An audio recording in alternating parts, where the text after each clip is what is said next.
एक समय की बात है, पहाड़ों के बीच बसा एक छोटा सा गांव था जिसका नाम था पुदीना गांव स्पाई। यह गांव इतना खूबसूरत था कि जैसे जन्नत धरती पर उतर आई हो। चारों तरफ हरियाली और हवा में एक खास महक थी, ताजे पुदीने की।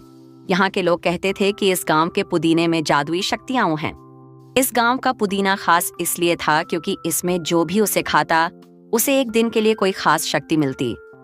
किसी को हवा में उड़ने की, किसी को तेज दौड़ने की और किसी को सबकी बातें सुनने की। लेकिन इस पुदीने को खाना आसान नहीं था।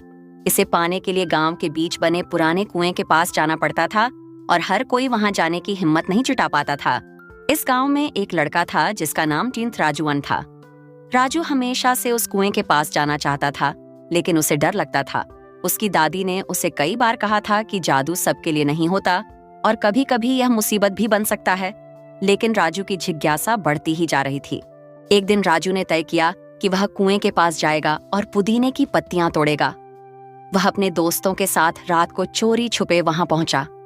डरते डरते उसने एक पुदीने की पत्ती तोड़ी और खा ली। अचानक उसे महसूस हुआ कि वह हवा में तैर रहा है। उसे उड़ने डेचने की शक्ति मिल गई थी। पहले तो राजू को बहुत मजा आया, लेकिन जल्द ही उसने महसूस किया कि उसकी शक्तियां उसके नियंत्रण से बाहर हो रही हैं। वह तेजी से उड़ता चला जा रहा था और जमीन पर उतर नहीं पा रहा था। उसकी दादी की चेतावनी उसे याद आई। जादू सबके लिए नहीं होता।